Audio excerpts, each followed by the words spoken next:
త్రిపురకి గాయత్రి అనంత్ ఇద్దరు కూడా ఫనీ గురించి అనుమానించొద్దని చెప్తారు. అప్పుడు త్రిపుర కూడా ఇలా అనుకుంటుంది, అందరికీ నేను చెప్పి నమ్మించలేను, అసలు ఆధారాలతో పట్టుకోవాలి, జాగ్రత్తగా ఉండాలి ఫనీ విషయంలో అని అనుకుంటుంది గాయత్రి. త్రిపుర అనుకుంటుంది. ఆ తర్వాత ఇంకా అక్కడ నుంచి వెళ్ళిపోతుంది. వాళ్ళ అమ్మ నాన్నతో మాట్లాడుతూ ఉంటాడు. రే, నీ మీద ఈరోజు డౌట్ వచ్చింది అంటే ఖచ్చితంగా నీ గురించి తెలుసుకుంటుందిరా త్రిపుర అని అంటే, నా గురించి ఎలాగో దానికి కొంచెం తెలిసిపోయింది, మొత్తం తెలుసుకుంటుంది, మీరిద్దరూ జాగ్రత్తగా ఉండండి తన విషయంలో అని అంటూ చెప్తాడు. చెప్పేసరికి సరే సరే అలాగే అని అంటూ ఉంటాడు.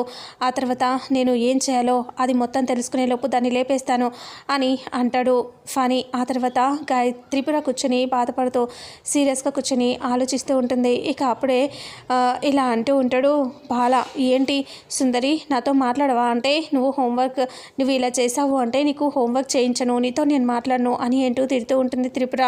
అలా చేయొద్దు సుందరి, నాతో హోంవర్క్ చేయించు, నాతో చదివించు అని నువ్వే చేయాలి సుందరి అంటే, మరి నేను చెప్పినట్టు వింటేనే నేను ఇవన్నీ చేస్తాను, లేదంటే చేయను అని అంటూ త్రిపుర అంటుంది. సరే సుందరి అలాగే అని అంటాడు బాల. నువ్వు చెప్పినట్టే వింటాను అని అంటూ ఇక త్రిపుర వెనకాల వెళ్ళి ఆడుకుంటూ ఉంటాడు. అప్పుడు చాలా సీరియస్గా నాగభూషణం అలాగే వాసుకి ఇద్దరు ఆలోచిస్తూ ఉంటారు. ఇక వాళ్ళిద్దరూ ఇలా అనుకుంటారు, వాడికి మనం ఈ రకంగా అర్థమయ్యేలా చేసి వాడిని తిట్టాలి, వాళ్ళిద్దరికీ గొడవ పెట్టాలి మనం అని ప్లాన్ చేస్తారు. అప్పుడే చాలా సీరియస్గా తిడుతూ ఉంటే ఇంకా అక్కడ బయట వెళ్ళి బాల ఆడుకుంటూ ఉంటే త్రిపుర వెళ్ళి సీరియస్గా బెదిరిస్తుంది. ఎక్కడ బాలగారు అని ఏంటో అరుస్తూ వెళ్తుంది. వెళ్ళేసరికి ఇక అప్పుడే అలా అందరూ పరిగెత్తుకొని అక్కడికి వచ్చేస్తారు. బాల వాళ్ళ అమ్మ నాన్న కూడా వచ్చి ఏమైందమ్మా, ఎందుకు అలా అరుస్తున్నావు అంటే, అప్పుడే సీరియస్గా చూస్తూ బాలగారు మిమ్మల్ని ఎక్కడికి వెళ్ళొద్దని చెప్పానా, నా వెంటే ఉండాలని చెప్పాను కదా అని త్రిపుర సీరియస్ అవుతుంది.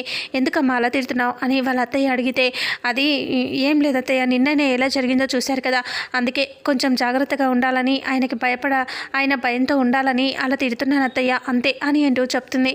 చెప్పేసరికి ఇంకా అప్పుడే బాల, నీకు త్రిపుర కూడా నీ మంచి కోసమే కదా చెప్తుంది, విను అంటే, సరే అలాగే వింటాను అని అంటే, నా మాట వినకుండా మీరేమైనా చేస్తే నేను అసలు ఊరుకోను అని త్రిపుర తీసుకొని వెళ్ళిపోతుంది బాలని చేపట్టి లోపలికి. ఇక అప్పుడే వాళ్ళ అమ్మాయి ఇలా అంటుంది, త్రిపుర ఏం చేసినా ఖండించినా ప్రేమించినా తనని బాగు చేయటం కోసమే కదా, తనని బాగు చేస్తుందనే నమ్మకం నాకుంది అనేసి వాళ్ళు లోపలికి పోతారు. వాసుకి నాగభూషణం ఇద్దరు కావాలని పద వాళ్ళ సంగతి చెప్తామని బాల ఆడుకుంటూ ఉంటే బాలకి వినపడేలా గట్టిగా వాసుకుని కొడుతూ అరుస్తూ ఉంటాడు నాగభూషణం. అంతలో బాల పరిగెత్తుకొని వచ్చేసి, బాబాయ్ ఎందుకు కొడుతున్నావు, పిన్నిని వదిలే అని అంటే, ఎందుకురా దీన్ని వదిలేయాలి, దీన్ని కొట్టాలా చంపాలా అని అంటూ ఉంటే, పిన్ని ఏం చేసింది బాబాయ్ అని అంటూ బాల అడిగితే ఇలా కొడుతూ ఇలా అంటాడు, ఏంటి నాకు కాఫీ తెమ్మని చెప్తే ఎంతసేపు తెస్తావే నువ్వు, కాఫీ తెమ్మని చెప్పాను తెచ్చావా, తేలేదు కదా అని కొడతాడు. ఇక మళ్ళీ గీజర్ ఏమని చెప్పాను, స్నానం చేసుకుంటాను వేయమంటే వేసావా, అది చేయలేదు, అసలు నువ్వేం చేస్తావే, భర్తని నేను చెప్పినట్టు నువ్వు వినాలి, భర్త చెప్పినట్టు వినాలి కదా, నువ్వెందుకే నా మాట వినట్లేదు అని కొడుతూ ఉంటాడు.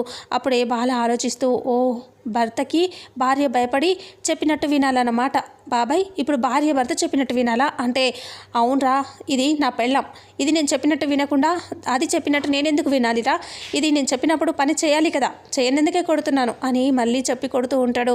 అప్పుడు బాల ఆలోచిస్తూ, సుందరిని ఇప్పుడు నేను తిట్టాలి కొట్టాలి, ఇలాగే ఉండాలి, సుందరిని నేనే భర్తని కదా నేను బెదిరించాలి అని అనుకుంటూ ఆలోచిస్తూ ఉంటాడు. వీళ్ళిద్దరు గమనిస్తూ ఉంటాడు బాలని. ఇక అప్పుడే బాల, సరే బాబాయ్ నేను ఇప్పుడే వస్తాను అని కిందకి పరిగెత్తుకొని వెళ్ళిపోతాడు. ఇక అప్పుడే సుందరి దగ్గర అదే త్రిపుర దగ్గర వెళ్ళి అటు ఇటు తిరుగుతూ ఉంటాడు. బాలగారు మీకేమైనా కావాలా అంటే ఆలోచించి, అవును నాకు స్వీట్ కావాలి అని అడుగుతాడు. స్వీట్ ఇప్పుడు నేను చేయలేను అని అంటే, ఎందుకు చేయవు, నాకు స్వీట్ కావాలి అని బాల గట్టిగా అరుస్తాడు. అప్పుడు స్వీట్ తింటే మీకు మంచిది కాదు, ఇలాగే ఇంతకుముందే ఇలా జరిగింది, ఇప్పుడు నేను స్వీట్ పెట్టలేను మీకు అంటే, నువ్వు చేయు అంటానికి ఎవరు నువ్వు అని గట్టిగా అరుస్తాడు. అప్పుడే సుందరి ఒక్కసారిగా త్రిపుర షాక్ అవుతుంది. ఇక వెంటనే ఇలా అంటాడు, పెట్టను అంటావా, నాకు చేయను అంటావా, అసలు నేను ఎవరిని అని అంటూ సీరియస్గా, నాకు కోపం వచ్చేసింది, నా కోసం నువ్వు చేయను అన్నావు అనేసి గట్టిగా వస్తువులు విసిరి కొడతాడు. ఏంటి బాలగారు ఇలా చేస్తున్నారంటే, నువ్వెవరు, నువ్వు నా భార్యవి, నేను నీ భర్తని, నేను చెప్పినట్టు నువ్వు వినాలి, అంతేకాని వినకుండా ఇలా ఎందుకు చేసావు అని కొట్టి అక్కడ ఉన్న వస్తువులన్నీ కింద కొడుతూ ఉంటే అందరూ పరిగెత్తుకొని వచ్చేస్తారు. అందరూ అరుస్తూ ఉంటారు. ఆగు అని చెప్పి ఎంత అరిచినా వినకుండా కూడా బాల గొడవ చేస్తూ ఉంటాడు. ఇక త్రిపుర ఏడుస్తూ చూస్తూ ఉంటుంది. బాల అరుస్తూ గొడవ చేస్తూ ఉంటే వాళ్ళ నాన్నమ్మ వచ్చి ఇలా పట్టుకుంటుంది. ఏంటి బాల ఎందుకు ఇలా చేస్తున్నావు అని అంటూ ఇక అప్పుడే బాల తను నా భార్య కదా, భర్తకి భార్య చెప్పినట్టు వినాలి కదా, నేను స్వీట్ చేయమంటే చేయట్లేదు అని తిడుతూ ఉంటాడు. ఇక నీ మంచి కోసమే కదా నాన్న చెప్తుంది అంటే ఎవరి మంచి కోసమైనా సరే నేను వినను అని అరుస్తూ ఉంటే త్రిపుర ఏడుస్తూ ఉంటుంది. ఇక ఫనీ రౌడీల దగ్గరికి వెళ్ళి బాలని చంపమని చెప్పి ప్లాన్ చేసి చెప్తాడు మొత్తం డీటెయిల్డ్గా. ఆ మాటలన్నీ విన్న ఊర్వశి క్లాప్స్ కొడుతుంది. రౌడీలు వెళ్ళిపోగానే అప్పుడే ఫనీ దగ్గరికి వచ్చి ఏంటి నువ్వు మొత్తం వినేసావా అంటే విన్నాను, బాలని చంపమని చెప్పటం అది నీకు ఎప్పుడూ మామూలే కదా అంటే అవును ఆ విషయం మీకు ఆల్రెడీ తెలుసు కదా అని ఫనీ అంటాడు. అప్పుడే ఊర్వశి ఇలా అంటుంది, ఆ బాలని చంపటం, వాడి ఆస్తులన్నీ నువ్వు లాక్కోవటం, నువ్వు పై స్థాయికి వెళ్ళటం అని ఇలా ఊర్వశి చెప్తూ ఉంటుంది. ఆ రకంగా నువ్వు ప్లాన్ చేసావన్నమాట.